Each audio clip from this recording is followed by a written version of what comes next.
What is up, my nerd familia, and welcome to Games y Mas, the podcast where we dive deep into the world of board games, video games, and a little bit of pop culture.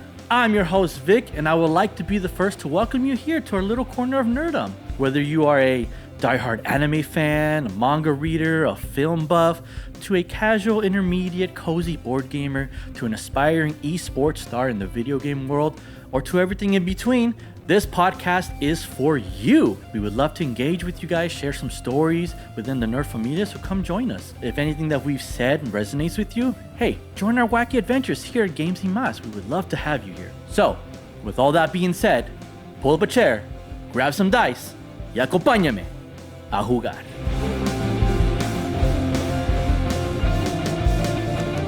What's up, nerd familia? Amanda, Empty Desk Board Mama here, along with Cassidy, the Tabletop Ticker. We are taking over the Games y Mas podcast. Vic is out running some errands and left us up to our own devices. We are talking Thanksgiving, thankful games, what we love and want to share with our families.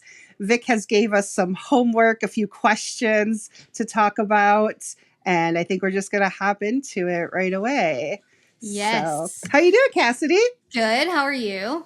I'm good. 7 out of 10 today. It's 7 a Monday. out of 10. Yeah. It's a Monday. So here's my question. I want to know what errands were so important that Vic left us to co-host an episode of his podcast. That's what I said. We do have he said nothing was more important than hanging out with us, but he's that not was here, a lie. so That was a bold-faced lie. Yeah. So, but he's trusting us, so well, we that might have been the first mistake. Yeah, we have some good questions though. So yeah. Like you said, it's all about thankfulness, if that's a word, thankfulness, and board gaming. So can I hop in with question numero uno? Please do. Yes. Okay. This first one, and mind you, everyone who's listening to this, Amanda Lee and I have gone back and forth because we don't really, some of these answers are going to be off the top of my head because I haven't decided yet. So, same. Okay. But question number one, what are 2 games you are thankful to have played this year? So you get to go first on this one. Okay. I'll do one. You do one. Should we go back and forth? Okay. That's perfect. So my first one is Tea Witches, which I have right there on my shelf. It was probably my most anticipated game of this year. Just came out about month and a half ago. And I love it. It is from the same designers as the same artist and the guy, the creative Manny Vega, the guy. He's the guy. He's the board game guy. The guy who came up with the idea guy. Manny Vega, and the artist Sandara Tang, who also did Flamecraft, which anybody who is a Games y Mas regular will know that I did an episode with Vic about whether or not Flamecraft was a top shelf or yard sale game. Obviously, it's top shelf. So this game was really, really high on my anticipation list just because the cuteness factor is off the chain. The theme is just adorable. You're witches at the Tequinox Fair trying to serve tea to different customers. So it's definitely got some Flamecraft vibes to it, but I feel like there are so many more decisions to make. It's a lot tighter than Flamecraft. I think a lot of people who've played Flamecraft think that when you can have 7 of each resource, it's pretty easy. You know, Flamecraft is a very entry-level game that way. So this one's a lot tighter. And I had the privilege of having a Tea Witches tea party with some of my local girlfriends. So that is definitely going to be like core board game memory. It was so much fun. We got dressed up as witches. We went to a tea house and had high tea, you know, all fancy with our little sandwiches and sipping tea from beautiful china teapots. And it just was a really great time. So that is definitely one of my favorite games that I am most thankful for this year. Nice. What about you? Well, I think my first one is actually not going to be a new release for Okay. this year. It's actually one that so many people have played, and I know that you probably have a copy of this on your shelf, but mine was A Gentle Rain. A Gentle Rain is one that I'm thankful for being able to play this year because this has been my year of rebuilding me and having me Okay. time. And I have spent a Love lot that. of time playing solo games like I have always, but this year that calming, Yeah. for those of you who haven't played A Gentle Rain, it's a tile laying game where you match up different flowers on lily pads to see if you can lay blossoms. Every time you make a match, you can lay a blossom that matches that color of flower, and you try to get the lowest, or I guess the highest score for the lowest number of tiles that you've laid. So it's one of those things that I constantly am going back in a reflective way, but just constantly going back to why I enjoy playing board games and what role that they have played in my life. And I know this is getting really sappy, but no, it's really true though about just kind of that ability to focus and have some quiet time. I needed that so much this year. Okay. And so A Gentle Rain is my answer for my first game. Okay. I love that. So do you have like a routine? Is there a way that you play Gentle Rain? Do you grab some coffee or tea and get cozy, like turn on some music? Like, do you have a way that you play Gentle Rain, or you just whip it out? It's like, let's go. There's forethought that I put into it of like, it needs to be quiet. Sometimes I'll do it in the morning before I really launch into my work day. Okay. But also, y'all, I don't watch a lot of TV. And I fought forever having a TV in my bedroom, right? Because if I never just like sat in bed and did any kind of entertaining or playing a game or anything like that. I have really come full circle for this, where I love to prop up my bed, get all cozy under my blanket, put my lap table on my lap, and then pull out A Gentle Rain because Yeah. that footprint is so small Yes. that I can literally play it on a breakfast tray table, sitting propped up in my blankets with my dog sitting, curled up next to me. And I love doing that. So, but it's always a quiet moment whenever I pull out A Gentle Rain. That's awesome. Yeah, I take it a lot in my everyday bag so that, I can whip it out on a lunch break or something like that just when I feel like I need something. Like a transition. I think it just really helps reset your brain. There are a lot of games like that, and we hear them a lot of times called filler games, like those quick kind of transitional games. And I think that this is not that type of transitional game. This is more of a mental mindset shift type absolutely. game. Yeah, it's either like get you ready for the day in the morning, or just kind of get ready to cozy up at night. It's got definitely a lot of multi-use. Totally, for sure. Yeah. So what's your second game that you are thankful to have played this year? So this one was so hard to come up with just one second one. Like Tea Witches is the standout. But I have to say, and it's funny the way that we are approaching these, like with different mindsets. Like yours is like you're playing alone, you're just kind of calm, and mine is all about the people, the atmosphere, all of that. So that's kind of what drove my two choices. So I'm going to have to go with my second choice being Unconscious Mind. Ooh, I haven't played this one, and I need to hear why you chose this. So I chose this because I took an epic road trip. I live in Florida, and I took an epic road trip to Wisconsin for my daughter's 21st birthday in May. So I stopped and I visited quite a few Instagram friends along the way. And afterwards, the day after her birthday, was Geekway to the West, which is a nice little regional convention in St. Louis. Right. And I was lucky enough to go to that on my way home and meet up with some of my good friends.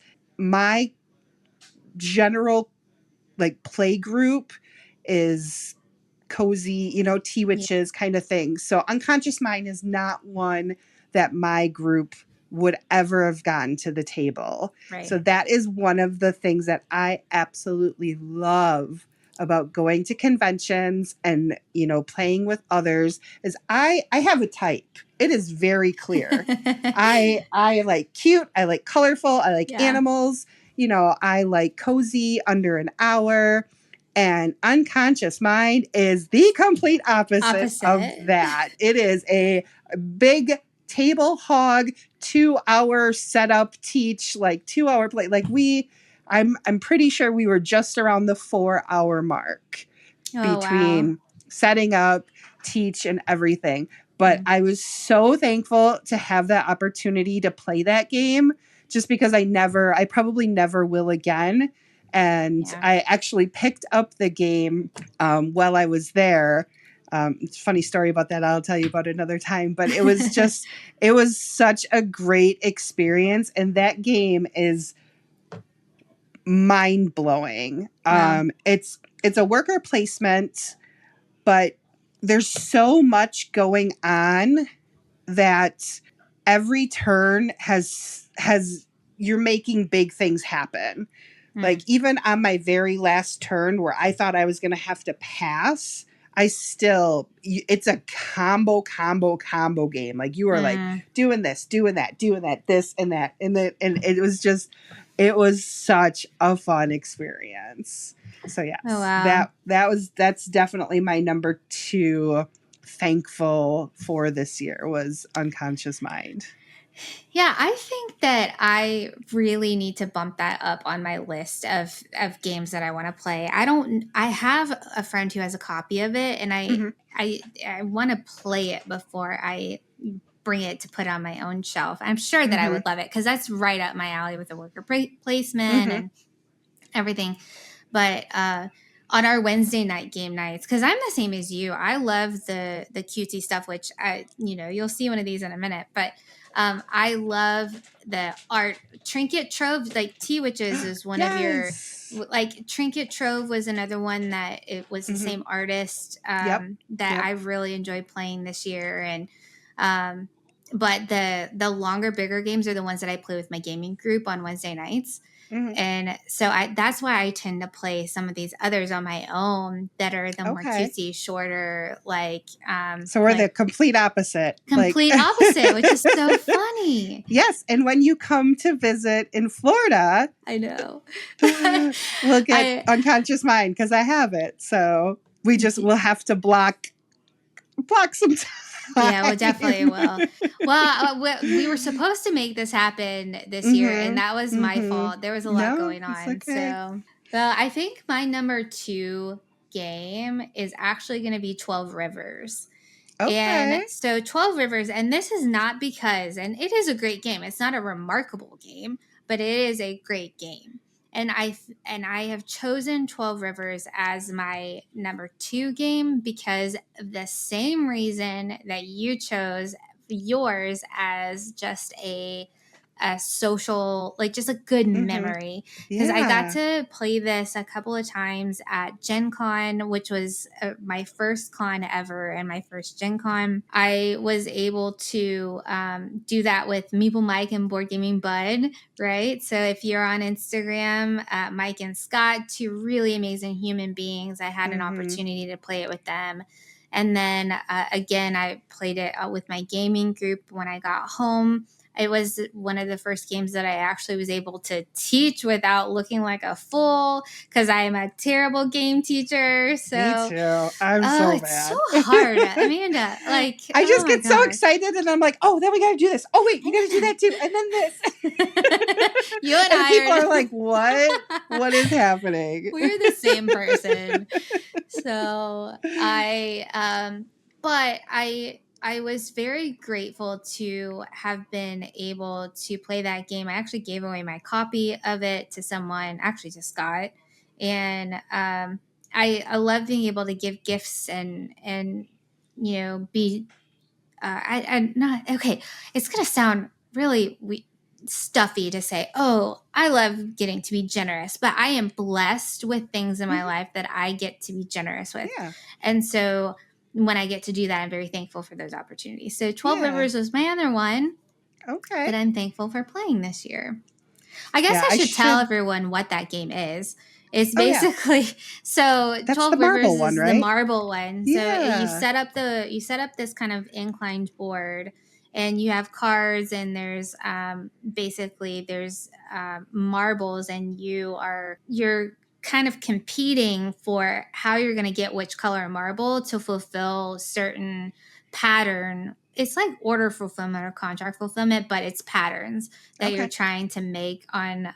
It's either a llama or an alpaca, but it's basically it's a thinky game, but it's also it's a quicker one. It doesn't take forever to play, and it's a lot of fun.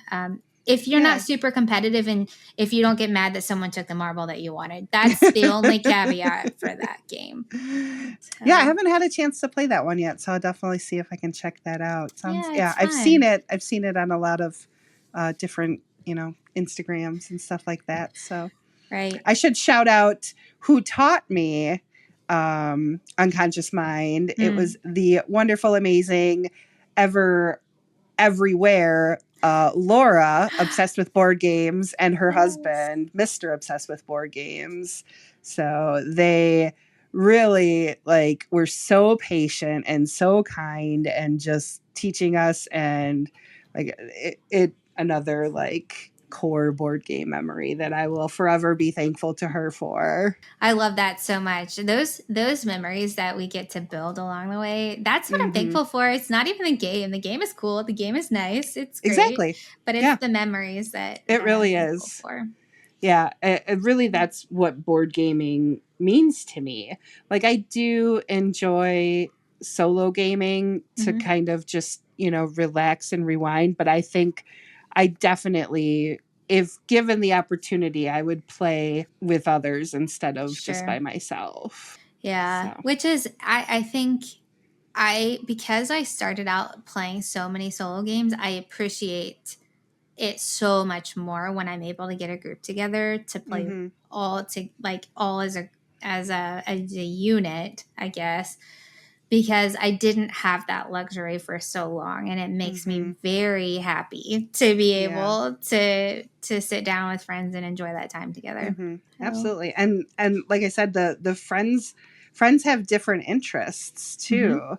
So, you get to, when somebody brings something to the table that I never would have picked up on my own, I really love that too. Oh, totally. So that's, because like I said, I've got a type, but I've played some big boys, and Castles of Burgundy, honestly, is one of my all-time favorite games. Same. Which is, beige and boring if you have, the old version.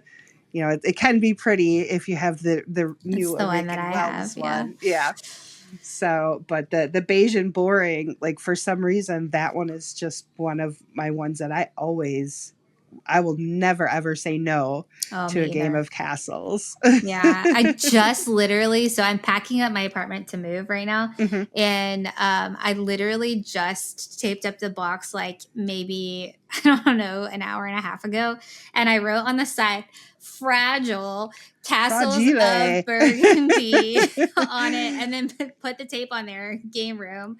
So it was sad. So I know I'm at least not going to play it for the next couple of weeks, but I know exactly which box it's in, and I'm going to be mad if someone tilts put that one on the top so you can pull it out the fastest. Right. So that's a good starting point. Our 2 games that we are thankful to have played this year. So question 2. Are you ready? Yep, okay. I think so. What is your opinion of a great board game to play in November or fall, something like that. This one's easy, and maybe it's a little too on the nose, but I've played it. I haven't opened this copy because it just came in the mail this afternoon. But yes, Honey Buzz Fall Flavors. So yes, maybe it really is a little too on the nose, but it is absolutely. Girl, wait till you see mine. I love it. Well, no, okay, so we have the two most perfect people on this show right now, just because we both dig the same kind of things. But the art for this and just the cute little meeples and everything, just in general, let alone it being a fall theme, then for me, it was between this and Maple Valley, like Creature Comforts, Maple Valley.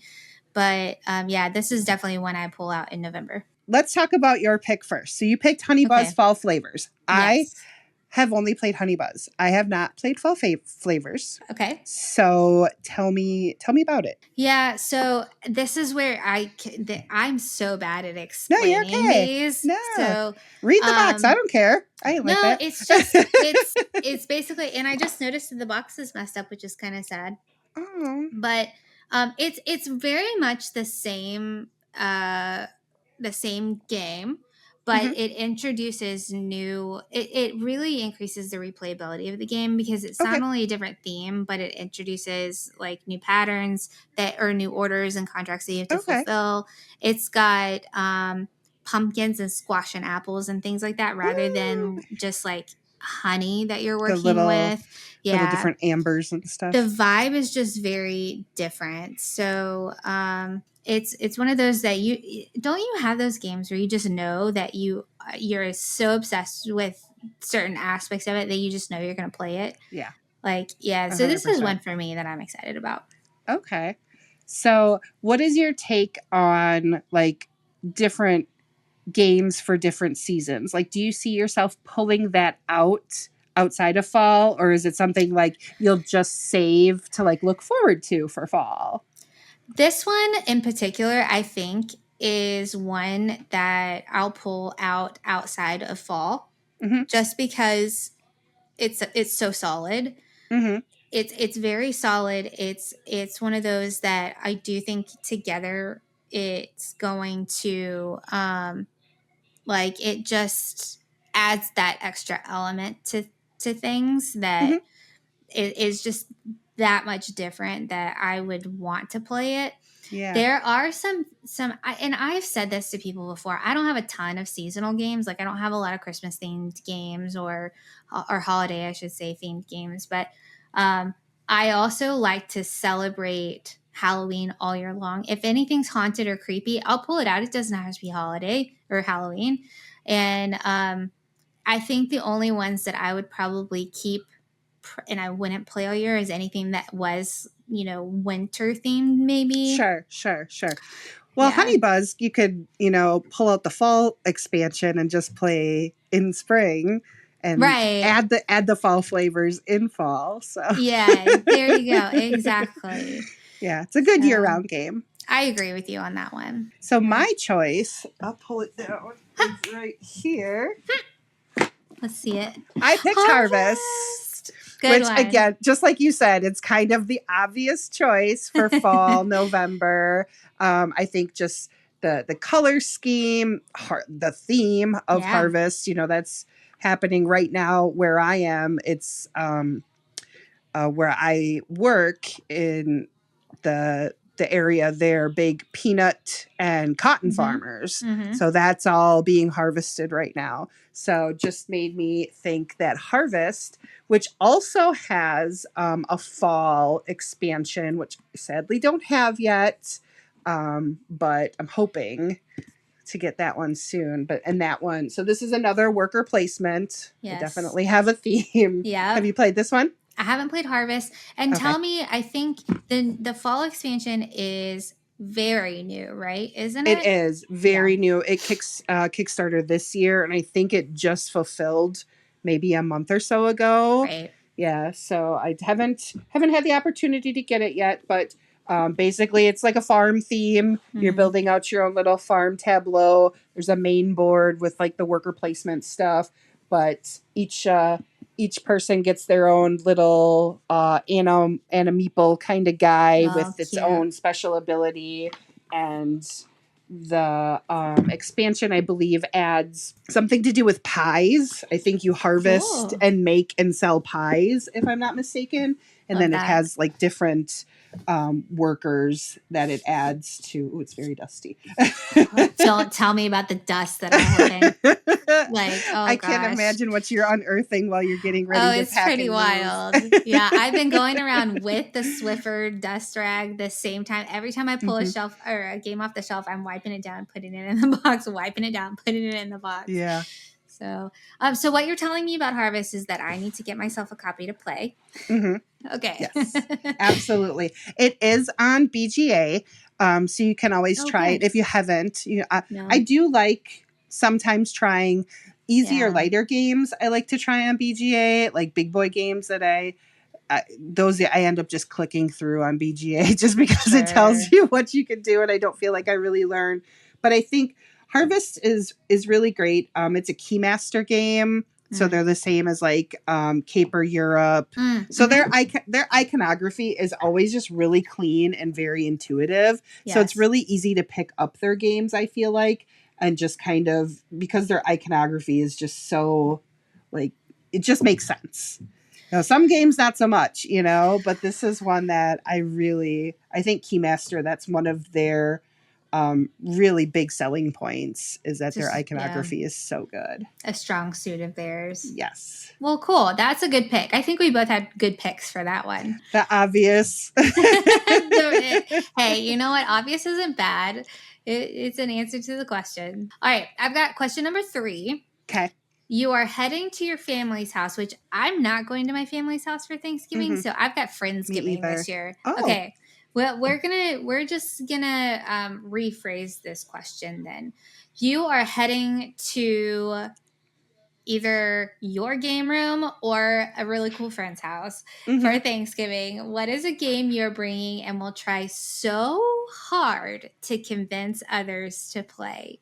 So we didn't talk about this one beforehand. No, we didn't. So for some reason, I feel like we're going to say the same thing. Okay. But maybe not. No. I don't know. I think I'm going to come out of left field on this one. Okay. So my choice, I'll tell you why first, and maybe you'll be able to figure it out. So my choice is, I believe, plays 3. It just says 3+. Okay. So the box says 3+. Am I going to have to guess the game based on what you're telling me about it? Ages 8 and up. 3+ players, which I've never tried it at 2, but I don't see why you couldn't. 20 minutes. So this is very easily could have and probably should have won Game of the Year. It's very popular. It's a press your luck game that really, really gets a crowd going, I think, because you just get so invested in other people's actions. And it is a very simple card game. It is Flip 7. Flip 7, specifically the Grinch version, which oh my gosh, this thing, I love Flip 7. I've probably given 5 copies away of it, just like, or have gotten, so many people to buy it that I've taken it to. It is so much fun with a crowd.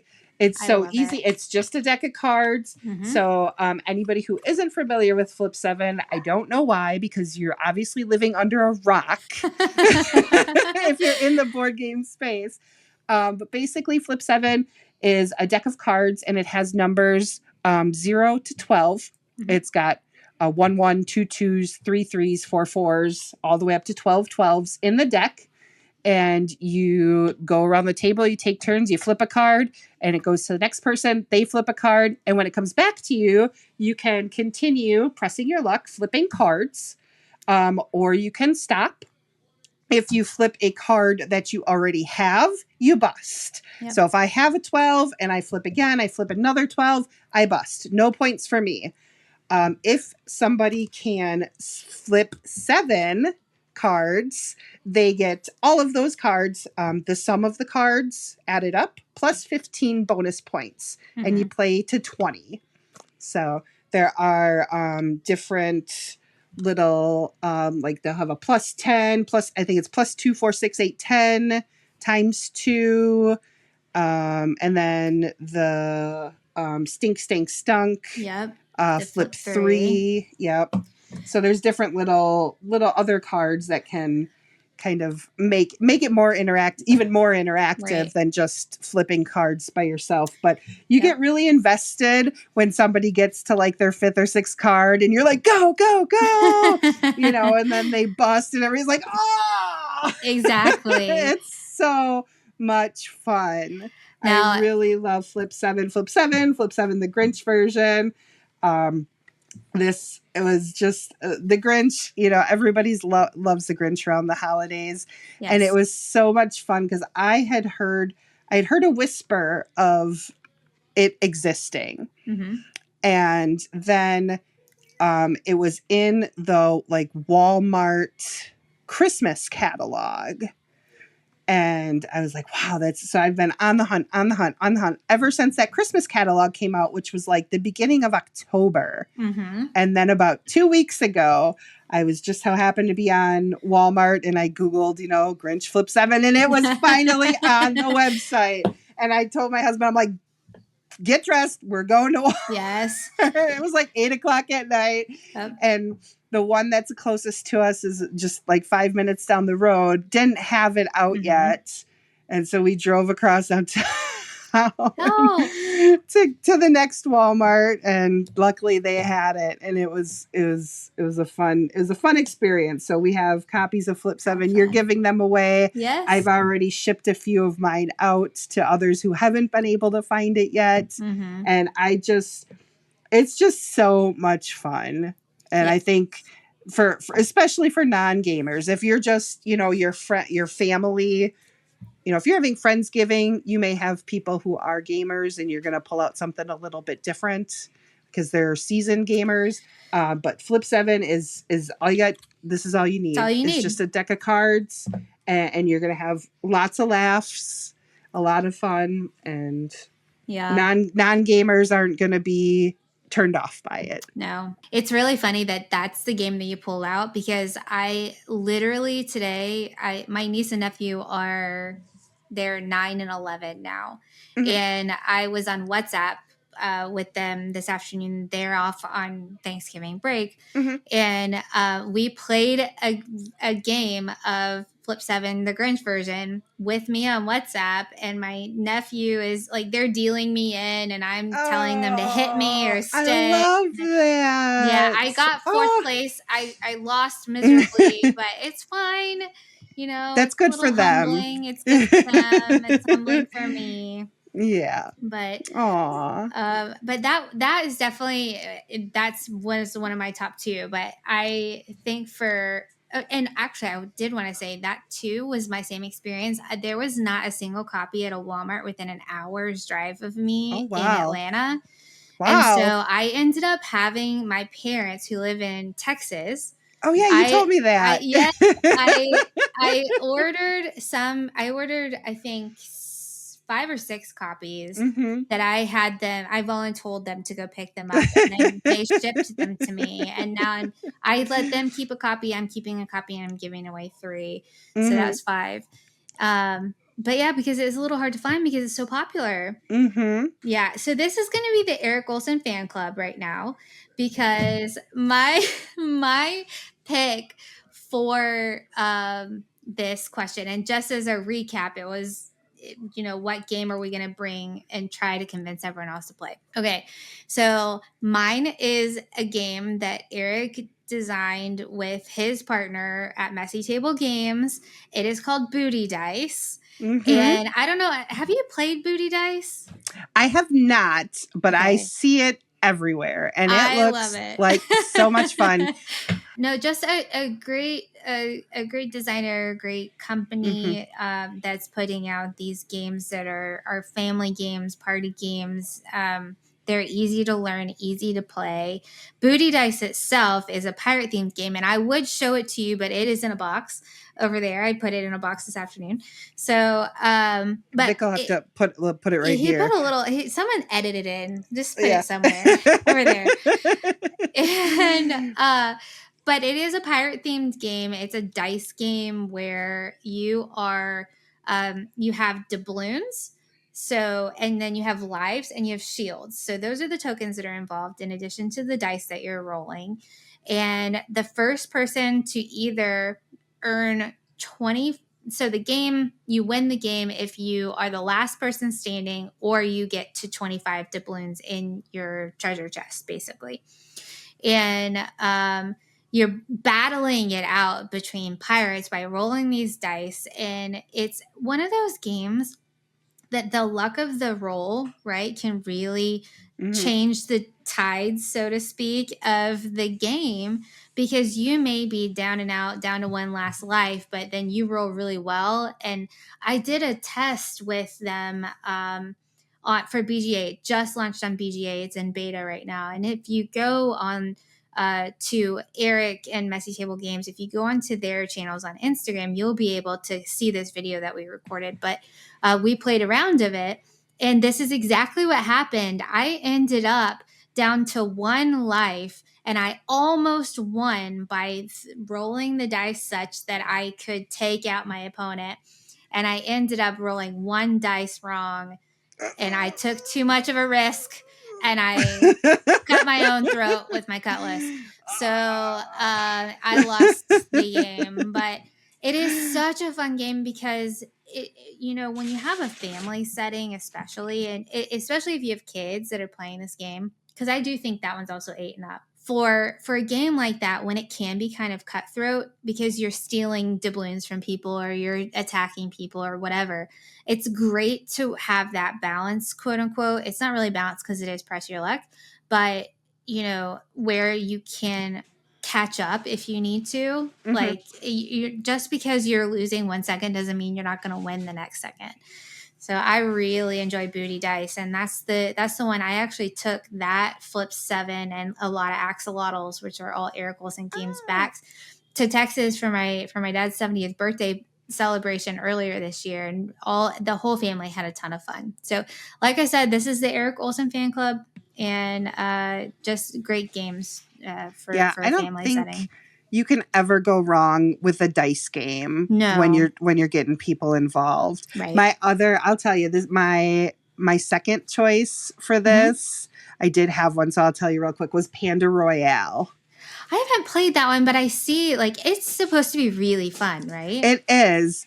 It's very mathy. Like, you're doing a lot of adding, subtracting, multiplying.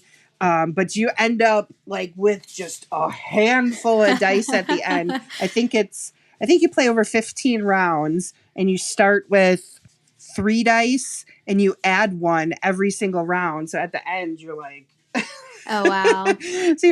So that's my second choice. So dice games, I think dice games and simple card games are always really good for a crowd and to introduce to non-gamers. Totally. So, and if you have a fun theme like booty dice, you just can't go wrong. So. Right. Who doesn't love to chuck a dice? It's too much fun.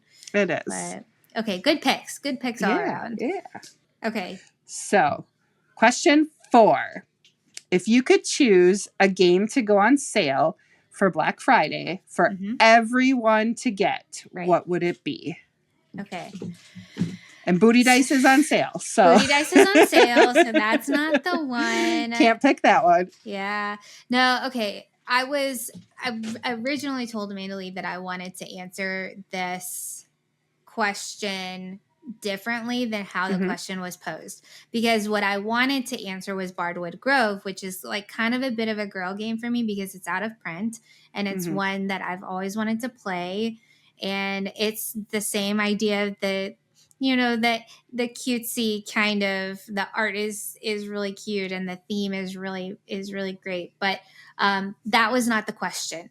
So the question is not what is a very expensive out of print game that should be back in print for Black Friday and go on sale. That's okay. That's the way you interpreted it. That's so how we'll I take interpreted that. it. No, I think one of I saw this the other day, and this is also going to be kind of an interesting answer, I think. And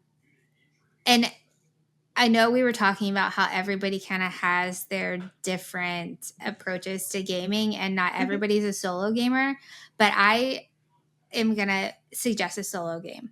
Okay. All right. So I saw that, if you go into Barnes & Noble or like any friendly local gaming store, you're going to see the starter, like the core set for Final Girl, right? Okay. Yep. This is the opposite. I'm a huge Final Girl fan. And I think what I like about Final Girl is like, even if you're not into the horror theme, there are so many different feature films that you can find something that would appeal to you that maybe isn't as scary or isn't this or isn't that mechanic or whatever. But I think that at least one time everybody should have a chance to sit down and play Final Girl and kind of get in that mode and in that channel. So at Barnes & Noble, and it could be on sale. I don't know. I haven't checked. But they have this, it's one of the newer feature films and the core set box that you can get as a 3-pack that has also some like promo minis with it. Yeah. And I saw it and I was like, oh, I don't need this, but I want it. And that to me is a measure of what should go on sale on Black Friday. I don't need this, but I want it. But I really want it. Yeah. So again, I know that solo gaming isn't for everyone. And Final Girl, certainly that theme is so opposite of what we've been talking about today. Anything that we would normally do, but just because I preach so much about the value and the benefits of solo gaming, I had to pick a solo game. So you've got them up there.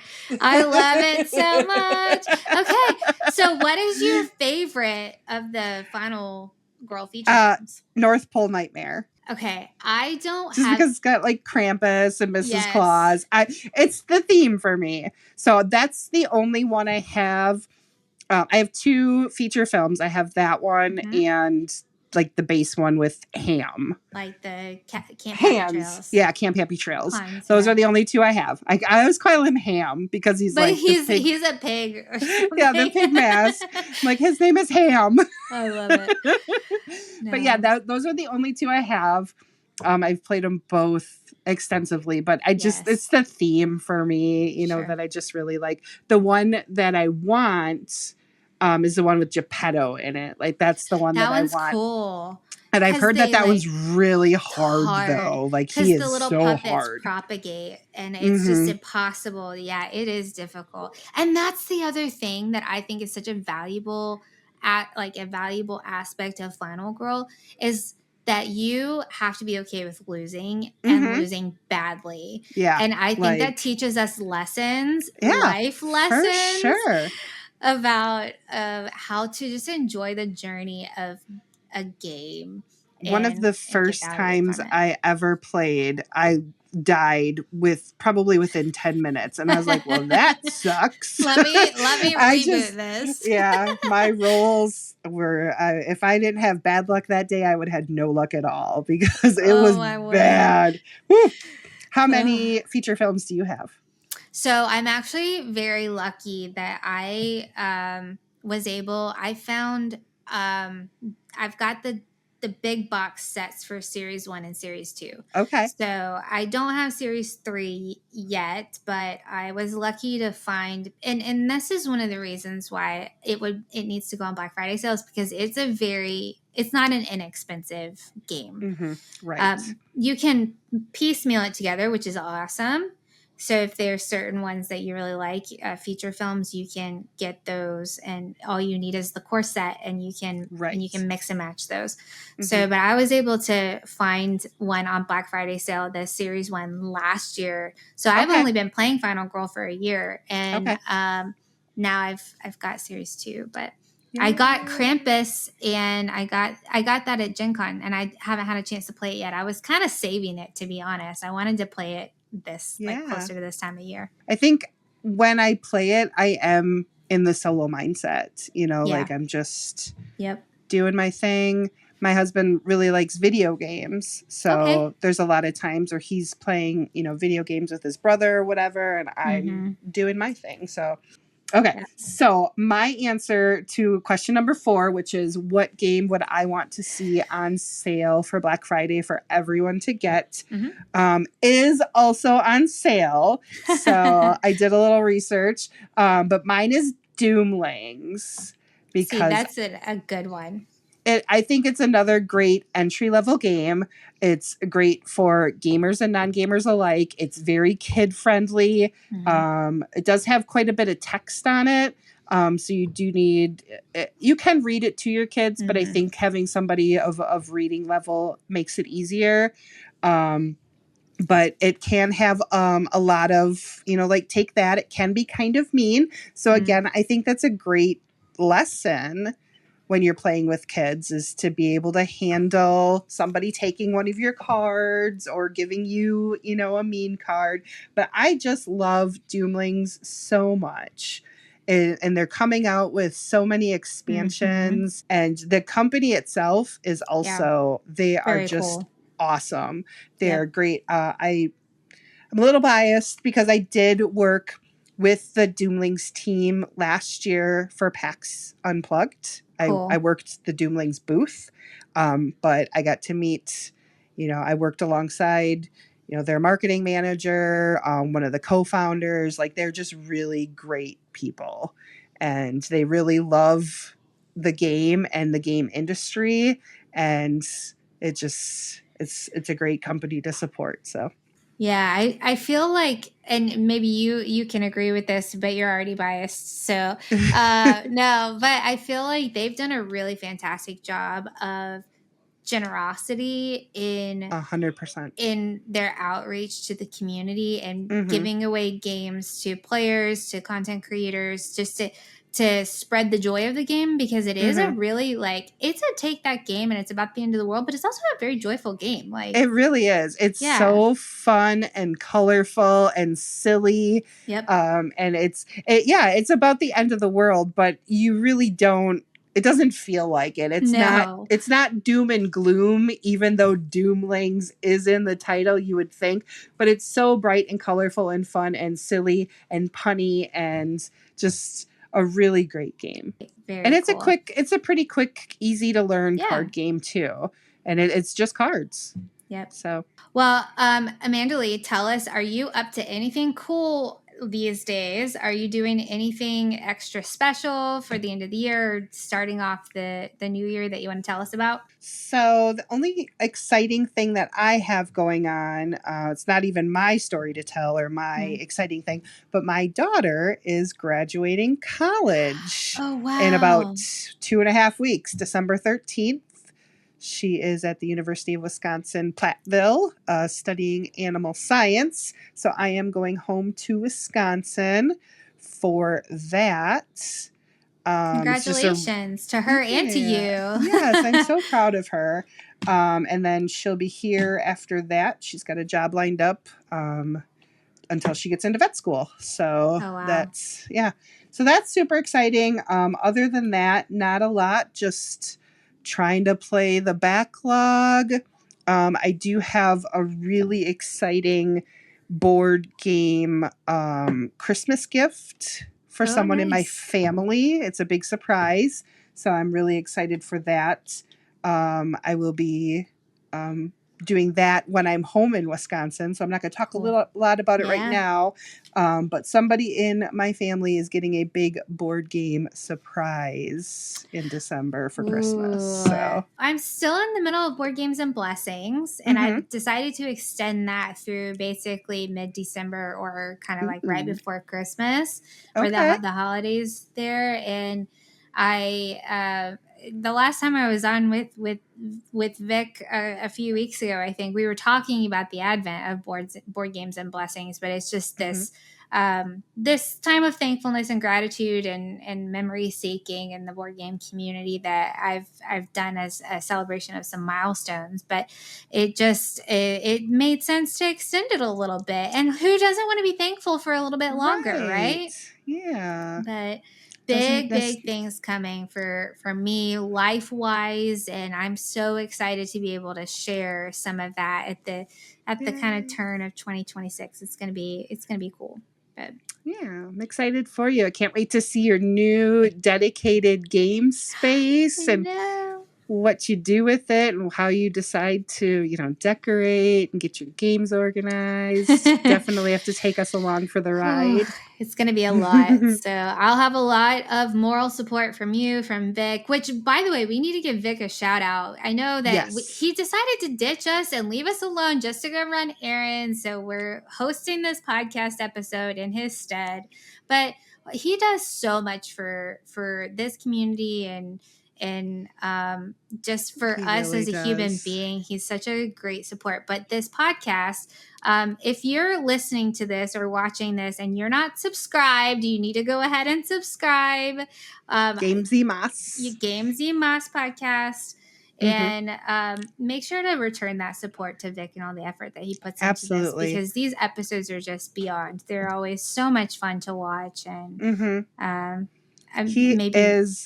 think of Vic just like Taylor Swift describes Travis Kelce as a human exclamation point. Vic is a human exclamation point. Just love him so much. He's so positive, and like you said, just has so much love for everybody else. He has built his podcast around inclusivity and bringing other people into his world, into his orbit. And I know you feel the same way. I'm like so happy to be here because he's absolutely. Just such a great guy. Yeah. And he trusted us, so I don't know if that was not sure about the thing, judgment he has, but he's a great guy. He might have questionable judgment, but it's fine. So anyway, well, we need to wrap it up. I don't think that I could replicate the no, there's no way. We can't live up to that standard, but thank you everybody for joining in today. I know, right? We're gonna cut it here. We're gonna say thanks for joining in. We've had a blast. I know. Absolutely. Guest hosting. It's been great catching up with you. I feel like we haven't talked in forever. Gosh, really, it does feel that way. So, but we'll make a visit happen soon, and it'll be great. So everybody, happy Thanksgiving. Yes. Be happy grateful. Holidays. Be thankful. Yep. And give somebody a hug. And play lots of games. And play lots of games. Gift lots of games for the holidays. Support your favorite designers and artists and all those in the board game space. Yep. So anyway, signing off. See you later. Bye. Bye.